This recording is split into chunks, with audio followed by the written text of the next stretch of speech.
And again, this is the 1970s. So this was more of a cult than a school. So they would stand us against the wall for an hour every day after school as detention. You'd stand with your nose against the wall because you talked incorrectly or you looked up or you did something wrong. Very, very strict spankings all of the time. There was these kind of all the blood would run into your legs, and after standing there for an hour, and I can remember the misery that was that. And again, I'm a kid. Both me and my little brother were in there every single day because we had no off switch, right? We're just full of energy as little kids. So that's terrible. And a lot of the people that I went to that school with remember that school much more negatively than I do, because for 8 years I went to school with those same kids. And for that same 8 years, we saw each other every single day. We lived life every single day. And then we experienced the good and the bad. Now, the bad was terrible, right? You're torturing little kids, but the good was extraordinary. Also, maybe it offset, maybe it tastes better because the bitter is offset by the sugar. I don't know, but I can pick up the phone and talk to any one of those kids, and they know me as well as I know myself 40 years later. So I kind of look at poor the same way that I looked through the school experience that I had. A lot of bad luck I had growing up. A lot of things didn't go my way. Seems like it just kept coming at me. But from my perspective, just because I was poor wasn't reason for me to, and this is as an adult, to look at it and say, there was a lot of positive that kind of came out of that. If I wasn't poor, I wouldn't be sitting here talking to you today. If I wasn't poor and came from that background, I don't think I would have had what it took to buy and sell a dozen businesses and do hundreds of millions of dollars in revenue. The kind of sacrifice that takes and risk, how much does risk bother me when I've stolen food? I know what the bottom of the food chain looks like. I grew up at the bottom of that food chain. I know what the worst kind of violence and murder and suicide looks like because I was right there in the middle of all of that. When it came time to kind of branch out and risk and believe in myself, it became a very different story, I suppose, because though I didn't fall into the traps that get so many of us who come from that background. Do you think that you had a point in your life where, and I really don't like using the word victim, but was there a point where you decided, Jerry, saying that I'm going to be something different? I don't want to be another number of a kid that grew up in a large family, poor, and I make nothing of myself. So I've told this story many, many times, and it's a great question. So I'll commend you on a fantastic question, because this question gets missed a lot, I think. I was 14 years old, and I had just been rolled at a local mall on a busy street in Southeast Portland. Rolled as I got robbed. 4 guys robbed me. I'm 14 years old. Remember, I got money in my pocket because by 14 years old, I'm working at International House of Pancakes because they paid me more than that restaurant I was at before. So I just kept going, full-time job. So I had money. So they 4 guys rolled me and gave it to me pretty good. And they broke my nose. They rolled me underneath the bench of the bus stop, and I woke up a couple hours later. Again, this is, the early 1980s.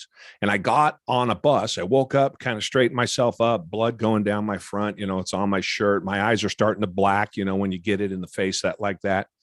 And I take the bus to another bus stop where I have to transfer. Now, I knew how to do all of this because I've been doing it since I was 5 years old.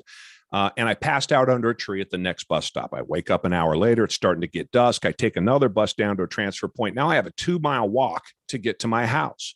I could take you to that spot today in Portland, Oregon. I could take you to the square on the cement sidewalk right before you walk over this main interstate in Northeast Portland. And something stopped me. And it was as visceral as talking to you. Something grabbed me. Buddha, Confucius, Jiminy Cricket, God, whatever you want to call it, something on my shoulder, if you will, it was on the right side. It was a voice outside of my head, said to me I should back up. 6 months earlier, I went blind in my right eye. A virus ate my retina, gone in 3 months. So I went from having vision to having no vision 6 months earlier. It ate most of the vision in my left eye. Inexplicably, it didn't finish the job, ate the vision down to about 2250 or so. I have to wear a contact lens, glasses. I can't see anything, but it didn't stop me. I had surgery, the whole 9 yards. A year before that, my next oldest sister died on her 21st birthday. got an infection in her heart exploded in her chest. So this is, on top of the poor and on top of everything else. And so I'm feeling pretty down, to your point. I'm kind of feeling the victimhood. And I stood on that square. I don't know where this came from. I had no counselor. I had nobody telling me anything positive. It was just me in the streets. And that voice stopped me and it said, everything that happens to you is your fault. No matter what goes on, no matter what happens to you, no matter what inside influences or outside influences take hold of you, it's all your fault. And if you don't blame yourself for everything, regardless of the things that you control or not control, then this is going to be your lot in life. And I could see what my lot in life was because I had older brothers and sisters. Remember, the next oldest sister is 8 years older. So I have older brothers that are 10 and 12 years old. I'm 14, they're 24, in and out of prison, drugs, the whole kicked out of the military, the whole 9 yards. So I had a good idea of what that would look like. So that it stopped me in my tracks and I stood right there and it said, you have to be responsible for everything that happens to you. If you're a victim, you're going to end up doing drugs. If you're a victim, you're going to end up I probably would have murdered somebody. I'm 6'4", 250 pounds. I was just a bundle of pissed off. I without a doubt, I would either be dead or would have killed somebody.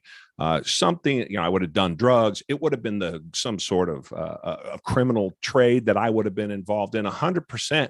But because when you're a victim, and particularly when you're male, you're so full of rage. At least I was.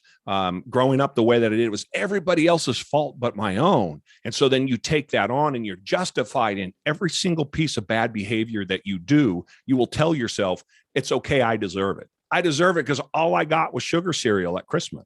So I deserve to do whatever it is that I'm doing. Something stopped me. I cannot explain it, but I could take you to the spot, 14 years old, almost 15, and it said, it's all your fault. Take responsibility for it. You're going to be right here 10, 15, 20 years from now, and it'll probably kill you.